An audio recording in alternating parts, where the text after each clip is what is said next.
तो hello friends, आप सभी का स्वागत है हमारे यूट्यूब चैनल शिक्षा विद सौरभ में। आशा करते हैं आप मस्त होंगे और स्वस्थ भी होंगे। आज हमारे साथ जुड़ रहे हैं सोशियोलॉजी डिपार्टमेंट से नीतीश जी। इनसे हम जानेंगे इनका इंट्रोडक्शंस, इन्होंने कैसे तैयारी किया, इनके कितने मार्क्स आए हैं, ये कहाँ से आते हैं और इन्होंने ग्रेजुएशन कहाँ से किया है, और यहाँ आने के बाद एक्सपीरियंस ग्रुप में इनको हॉस्टल्स, मेस फ़ी, प्रोफेसर्स, पढ़ाई लिखाई, कैंपस, सारे एक्सपीरियंस शेयर करेंगे। तो पहले हम इनसे इंट्रोडक्शन जानते हैं। नीतीश जी, अपना इंट्रोडक्शन बताएं। मेरा नाम नीतीश प्रकाश है। मैं नालंदा बिहार से हूँ। मेरा अंडर ग्रेजुएशन इलाहाबाद यूनिवर्सिटी के एक कॉन्स्टिट्यूएंट कॉलेज से हुआ है, पॉलिटिकल साइंस और सोशियोलॉजी में। मैं यहाँ एमए फर्स्ट ईयर यानी सेकंड सेमेस्टर में हूँ सोशियोलॉजी में। हाँ, तो इनसे जान लिया ये भी सेकंड सेमेस्टर्स में है, सोशियोलॉजी में है, बिहार से ही है। तो अब हम इनसे जानते हैं, ब्रीफ में अभी तो एग्ज़ाम हो चुकी है, इसके बाद जो बच्चे देखेंगे उनके लिए बेनिफिट होगा। आप संक्षेप में बताइए कि आपने तैयारी कैसे किया था। मैं मोस्टली ये सोशियोलॉजी के लिए, क्योंकि मेरा अंडर ग्रेजुएशन था तो कुछ कुछ आइडिया था मुझे, और फिर मैं रीडजर से मॉडर्न सोशियोलॉजिकल थ्योरी और क्लासिकल सोशियोलॉजिकल थ्योरी का पढ़ाई मैं रीडजर से किया हूँ। और मैंने बहुत सारा पीवाईक्यू सॉल्व किया उस बीच। और जैसे बहुत सारे चैनल हैं जो आपको नेट की तैयारी करवाती है सोशियोलॉजी में। मोस्टली जिनको सीयूईटी पीजी देना है वो मोस्टली अपना नेट के सिलेबस पे फोकस करें। नेट के सिलेबस पे अगर फोकस करते हैं तो आपको आसानी से सीयूईटी पीजी बहुत आसान लगेगा, आसानी से आप निकाल सकते हैं। तो वैसे ही मैं एक अंतरा करके है, अंतरा चक्रवर्ती का चैनल, उससे मैं उससे बेसिक मैं तैयारी किया हूँ और फिर उसी का एमसीक्यू सॉल्व किया हूँ। और जितना जो प्रीवियस ईयर क्वेश्चन है नेट का वो सारा मैं सॉल्व किया हूँ प्रीवियस ईयर क्वेश्चन। तो उसके बाद फिर एग्ज़ाम में बैठे, थोड़ा आसान था तो हो गया था।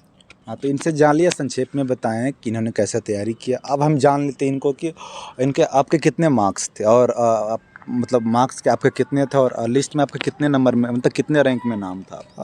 2024 में मैं अपीयर हुआ था तो मेरा उस समय 255 मार्क्स थे। रॉ स्कोर मेरा 255 था। और मेरा यहाँ पे क्योंकि ओबीसी कैटेगरी है तो 7th रैंक था ओबीसी कैटेगरी में, और जनरल में 45 आई थिंक था। तो एडमिशन भी यहाँ पे जनरल में ही हुई थी मेरी। तो इनसे जान लिया इनके मार्क्स और इनके कितने रैंक में था। अब आप बताइए लाइक कि इस साल के जो बच्चे एडमिशन्स लेंगे तो उनको कितना मार्क्स चाहिए, लाइक जनरल के लिए भी, ओबीसी के लिए भी, एससी एसटी के लिए भी, ये बताइए कुछ अनुमान के तौर पर। लास्ट कट ऑफ जनरल का 240 था और ईडब्ल्यूएस का 220 और ओबीसी का 225 230 इतना ही था। तो इस बार मैं क्वेश्चन तो देखा नहीं हूँ, फिर भी मैं सुना हूँ कि क्वेश्चन थोड़ा हार्ड था इस समय इस बार का।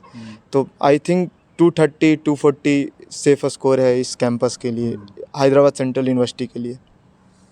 हाँ, तो इनसे जान लिया कि इस बार आप कितने के आसपास आपके मार्क्स आ रहे हैं, तो इस बार थोड़ा कम भी जा सकता है। इन्होंने बताया क्वेश्चन थोड़ा हार्ड था और टाइम भी थोड़ा कम किया गया, लाइक पिछले बार 105 मिनट का होता था, इस बार थोड़ा कम किया गया, तो कटअप कम ही जा सकता है। 220 वही 225 हाँ, सेफ स्कोर है। हाँ, इतना रहेगा तो आप बिल्कुल टेंशन नहीं लीजिए। बाकी आप रजिस्ट्रेशन करने के बाद अगर आपके लिस्ट में नाम आते हैं तो उसके अकॉर्डिंग आपका और ज़्यादा क्लियर हो पाएगा कि आपका एडमिशन होगा या नहीं होगा। अगर लिस्ट में पहले अगर नाम आता है, ज़्यादा बाद में नहीं आता है, तो ज़्यादा चांसेस बनेंगे। अब हम इनसे जान लेते हैं, एडमिशन्स तो इन्होंने ले लिया है। एक बात और पूछेंगे कि आपको हैदराबाद विश्वविद्यालय के बारे में कैसे पता चला। हैदराबाद सेंट्रल यूनिवर्सिटी में मैं जब मेरा 12th ख़त्म हुआ था तो उस समय भी मैं फॉर्म भरा था। मेरे भैया ने और बाकी लोग, कुछ लोग थे हैदराबाद सेंट्रल यूनिवर्सिटी में जो मुझे बताए थे कि यहाँ का फॉर्म भरिए। तो उसी समय उससे पता चला था और मैं ढूंढ रहा था कि सोशियोलॉजी का और कौन कौन सा यूनिवर्सिटी है जहाँ पे अच्छा पढ़ाई होती है। तो उसमें हैदराबाद सेंट्रल यूनिवर्सिटी का नाम था, JNU, DSC, Delhi school of economics. तो फिर मैं प्रीफ़र किया, डीएससी से भी ऊपर मैं हैदराबाद सेंट्रल यूनिवर्सिटी का प्रीफ़र किया। मेरा कुछ मार्क्स से जेएनयू छूटा, तो उस समय फिर पिछले बार क्वेश्चन में छूट गया था, लाइक एससी एसटी के जो बच्चे हैं उसको कितना मार्क्स रहेगा तो हो सकता है। 210 इतना ही था एससी एसटी का। तो 200 इस बार भी 200 205 210 समथिंग रहेगा तो सेफ़ है। तो इनसे जान लिया, इनको कैसे पता चला था हैदराबाद विश्वविद्यालय के बारे में। अब हम जानते हैं कि लाइक एडमिशन्स के टाइम में आपको कितना फ़ी लगा था और अब मतलब अभी मंथली कितना खर्च हो रहा है। हाँ, एक चीज़ और मैं जोड़ना चाहूँगा। आप लोग फॉर्म फिल करिए हैदराबाद सेंट्रल यूनिवर्सिटी का। यहाँ पे जितने लोग का एडमिशन होता है, जैसे अगर 70 सीट्स है टोटल यूनिवर्सिटी में मास्टर्स के लिए, तो 3 टाइम्स 4 टाइम्स 5 टाइम्स बुलाया 5-6 टाइम्स बुलाया जाता है बच्चों को। और बहुत सारे स्टूडेंट जो दूर से आते हैं, जो नॉर्थ इंडिया से आते हैं और जिन्हें जेएनयू मिल जाता है, तो बहुत सारे स्टूडेंट ड्रॉप कर जाते हैं एडमिशन। तो यहाँ पे यह है कि अगर आप आते हैं यहाँ पे उस दिन रजिस्टर करते हैं अपने नाम को, तो बहुत चांस होता है कि अगर स्टूडेंट एडमिशन नहीं लेते हैं तो आपका एडमिशन यहाँ पे हो जाएगा। तो वही है कि यहाँ का फॉर्म बिल्कुल आप फिल कीजिए, और अगर आपका नाम आता है लिस्ट में तो आप यहाँ पे आइए और रजिस्टर कीजिए अपने आप को। बहुत चांस रहता है कि 3 टाइम्स 4 टाइम्स में आपका एडमिशन हो जाएगा। यानी जैसे एक सीट है तो 6 लोगों को बुलाया जाता है, लेकिन जो 3 स्टूडेंट होते हैं, 4 स्टूडेंट होते हैं, वो सेफ़ होते हैं, वो उनका एडमिशन यहाँ पे हो सकता है, होता ही है। मतलब बहुत सारे स्टूडेंट जो मेरे दोस्त थे इस बार, वो जो लोग आए यहाँ पे रजिस्टर किए थे, उनको बाद में भी नाम बुलाया गया, कॉल किया गया उनको, और उनका एडमिशन हो गया। उनका रैंक 4 टाइम्स 3 टाइम्स ज़्यादा था, फिर भी उनका एडमिशन हो गया। हाँ, तो ये बात गौर करने वाली है। आप काउंसलिंग ज़रूर अटेंड कीजिए, रजिस्ट्रेशन करने के बाद आप आइए। लक रहेगा तो हो ही जाएगा। बहुत लोग विड्रॉ कर लेते हैं बाद में, तो वेटिंग में रहेगा। आप रजिस्टर किए रहेंगे तो आपको कॉल जाएगा, ईमेल जाएगा, आप आइए एडमिशन्स के लिए। तब इस पर ज़रूर ध्यान दीजिएगा। हाँ, तो मैं फ़ी के लिए पूछ रहा था कि हाँ, एडमिशन टाइम में आपको कितना फ़ी लगा और कैसे कैसे आपको देना पड़ा, लाइक किस किस बेसिस पे आपको देना पड़ा है, और अभी मंथली कितना आपके खर्च हो रहे हैं। हाँ, एडमिशन फ़ी के समय टोटल एडमिशन जिसमें सारा चीज़ आपका ऐड किया जाता है, उस समय सेमेस्टर फ़ी, रूम रेंट, तो उस समय टोटल फीस आई थिंक 8,000 लगा था, 7,000 कुछ 100 अप्रॉक्स 8,000 लगा था। और अभी पर मंथ जैसे आपका मेस का बेसिक कितना आ रहा है, जैसे लगभग 2500 से 3000 तक मेस का फ़ी आता है। जहाँ पे मैं नॉर्थ एमएच में हूँ, नॉर्थ एमएचडी में हूँ, हम लोग का मेस एच में चलता है। तो उसमें लगभग बेसिक 92, 94, 98 रुपीज़, 100, 107 ऐसे आता है। तो 3000 किसी टाइम 3200 आ जाता है, 3200 आता है, किसी टाइम 2500 भी आता है। तो वो है। और कितने दिन आप खाते हैं मेस में, उसके ऊपर भी डिपेंड करता है। आप कितने दिन नहीं खाते हैं और लिखते हैं मेस में कि मैं एब्सेंट हूँ, इस दिन नहीं खा रहा हूँ, तो उस पर भी डिपेंड करता है। मेस का ये है। और सेमेस्टर का फ़ी जो है 6 मंथ पे एक बार लिया जाता है। तो इस सेमेस्टर में 2400 था एडमिशन के साथ अपना, और 500 हम लोग का रूम रेंट लगता है, तो वो था 2900 था इस बार का। और नेक्स्ट सेमेस्टर आई थिंक 3000 या 5000 लगभग एडमिशन हाँ, होगा। क्योंकि उसमें सब ऐड हो जाता है, सब ऐड हो मेडिकल जाता फ़ी, है। हॉस्टल फ़ी जितना हाँ, होता है सब हो जाता है। तो ऐसे। हाँ, तो इनसे जान लिया फ़ी के बारे में। ये इवन और ओड के रूप में चलता है। लाइक एक सेमेस्टर में आपको सिर्फ सेमेस्टर फ़ी देना पड़ेगा। एक साल आप कंप्लीट कर लेंगे तो उसमें 2000 मेडिकल फ़ी रहता है, 500 रुपया स्टूडेंट यूनियन फंड होता है, स्टूडेंट वेलफेयर फंड के रूप में देना होता है। इस तरह से आपको एक साल में रिपीट कर देते हैं, तो उड़ जाता है 5000 रुपया। अब हम बात कर लेते हैं इनको कि एक्सपीरियंस के रूप में कि आपको यहाँ आने के बाद आपके डिपार्टमेंट कैसे हैं, लाइक प्रोफेसर कैसे हैं, पढ़ाई के रूप में कैसा है। जैसा आपने सोच करा है बिल्कुल वैसा है कि थोड़ा अलग है। तो पढ़ाई और डिपार्टमेंट प्रोफेसर के बारे में बताएं। जैसा जहाँ से मेरा अंडर ग्रेजुएशन हुआ, तो उसके कंपैरेटिवली में तो मुझे बहुत अच्छा यहाँ का डिपार्टमेंट लगा है। मैं ये बहुत पर्सन टू पर्सन वेरी करता है कि कैसा है। तो मुझे तो काफ़ी सोशियोलॉजी का डिपार्टमेंट यहाँ पे अच्छा लगा है। लेकिन वही, जैसे कुछ प्रोफेसर बहुत अच्छे हैं और कुछ ठीक हैं, चल रहा है, और कुछ प्रोफेसर बहुत अच्छे मुझे नहीं लगते हैं यहाँ पे। तो वही है कि पेपर वाइज है, कुछ प्रोफेसर बहुत अच्छा पढ़ा रहे हैं, बहुत उनके क्लास में आपको मज़ा आ रहा है, लेकिन कुछ बहुत बोरिंग भी होता है कुछ प्रोफेसर का। तो ऐसे है। बाकी ओवरऑल डिपार्टमेंट अच्छा है यहाँ का, बाकी जगह से कंपेयर करने पे अच्छा है जो भी पब्लिक यूनिवर्सिटी में चल रहा है। जैसा क्योंकि मेरे दोस्त और भी यूनिवर्सिटी में हैं, तो उनसे बात होती है, तो मुझे लगता है कि यहाँ का डिपार्टमेंट सोशियोलॉजी का ओवरऑल बेटर है, अच्छा है।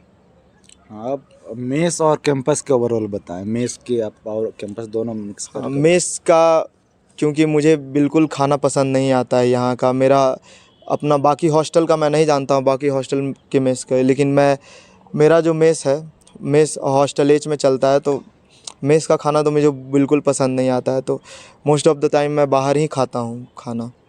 तो ये और है। कैंपस ओवरऑल बताएं। कैंपस अच्छा है, बहुत अच्छा है कैंपस यहाँ पे, और एक सुंदर है। अपना पॉलिटिक्स के बारे में थोड़ा बताएं। मीन लाइक बहुत सारे बच्चे को पॉलिटिक्स में इंटरेस्ट होता है, लाइक पॉलिटिकल साइंस वाले बच्चे ज़्यादा तो पॉलिटिक्स में इंटरेस्ट लेते हैं, जो जनरली सोशल साइंस वाले बच्चे पॉलिटिक्स में हाँ। इंटरेस्ट लेते हैं, पॉलिटिक्स के लिए ही वो आते हैं। तो पॉलिटिक्स पे बताएं, बहुत सारे बच्चे पॉलिटिक्स में इंटरेस्ट नहीं भी लेते हैं, वो नहीं आना चाहते हैं। तो ओवरऑल बताएं, like comparison to other university, JNU, BHU, AU, उसके अलावा जैसे AU में मार फार हो जाता है, मारा पीटी हो जाता है, यहाँ वैसा है कि नहीं? बहुत लोग डरते हाँ, भी हैं, तो बताएं कुछ पॉलिटिक्स पे। जैसे मैं यहाँ पे कैंपस में आया था, तो मैं पॉलिटिक्स नहीं करने को आया था कि मुझे नहीं करना है पॉलिटिक्स, लेकिन कैंपस में घुसते ही पॉलिटिक्स स्टार्ट हो गया था। आपको हर जगह बैनर दिखता है, एडमिशन हेल्प डेस्क पे आपको हेल्प चाहिए होगा ऑर्गेनाइजेशन का जो यहाँ पे हैं। तो आया, फिर मैं धीरे धीरे मुझे अच्छा लगने लगा, क्योंकि ओवरऑल डेवलपमेंट में आपको बहुत हेल्प करता है, मुझे लगता है पॉलिटिक्स। और मुझे लगता है कि सोशल साइंस, क्योंकि सोशल साइंस आपका डिपार्टमेंट है, या ना भी हो, साइंस के भी हैं, तो मुझे लगता है पॉलिटिक्स तो करनी चाहिए कैंपस में। यही एक जगह है जिसमें आप अपना वॉइस रेज करते हैं, जिसमें जिसमें सबको बोलने का अधिकार है, हर मुद्दे पे आप सवाल उठा सकते हैं। बचपन से जैसे मैं सुना हूँ कि यूनिवर्सिटी आपको इतना स्पेस देता है कि आप किसी चीज़ के लिए लड़ सकते हैं, किसी के लिए वॉइस रेज कर सकते हैं, कोई इशू होता है तो उसके लिए अपनी आवाज़ को बहुत अच्छे से रख सकते हैं। तो वो मैं आया, मैं यहाँ पे, मैं खुद किसी ऑर्गेनाइजेशन का यहाँ पे पार्ट हूँ, तो मुझे तो अच्छा लगा। मैं बहुत कुछ सीखा हूँ।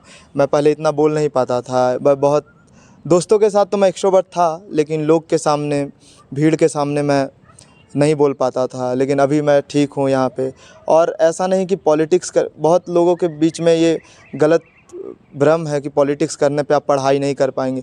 आप अगर कोई ऑर्गेनाइजेशन का पॉलिटिक्स करते हैं, तो आपको बहुत ज़रूरी है कि बहुत ज़रूरी होता है कि आप पढ़ाई करें, क्योंकि आप ऑर्गेनाइजेशन कर रहे हैं, आपको डिबेट करना होगा, आपको डिस्कशन करना होगा। तो वही है कि आपको पढ़ना भी पड़ता है, बहुत मोटिवेशन मिलता है।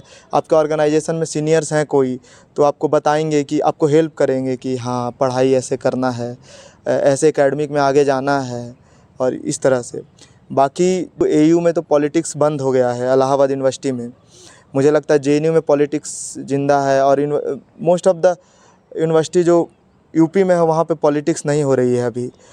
JNU में है, तो JNU जितना एक्टिव पॉलिटिक्स तो यहाँ नहीं है। मुझे लगता है बहुत पैसिव वे में है, बहुत शांति हो यहाँ के पॉलिटिक्स में, बहुत शांत है। इलेक्शन के टाइम आपको दिखेगा कि लोग जा रहे हैं, हर रूम में जाके कैंपेनिंग कर रहे हैं, लेकिन उतना एक्टिव नहीं है पॉलिटिक्स। अच्छा है, पैसिव है पॉलिटिक्स, थोड़ा और एक्टिव होना चाहिए मुझे लगता है हैदराबाद सेंट्रल यूनिवर्सिटी में, तो और बहुत ज़रूरत है। भविष्य में क्या लगता है, एक्टिव हो पाएगा JNU जैसा?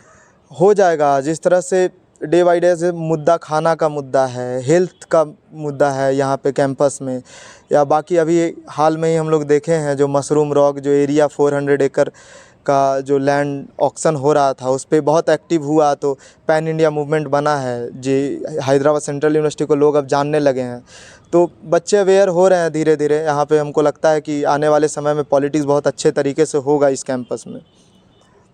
एक बार और हैदराबाद सेंट्रल यूनिवर्सिटी के बारे में लोग जाने थे जब रोहित वेमुला हाँ, रोहित वेमुला का हत्याकांड हुआ था उस टाइम में। तो उसके बाद इंडिया लेवल पे मूवमेंट अभी तो इसे जंगल कटाई पे हुआ है।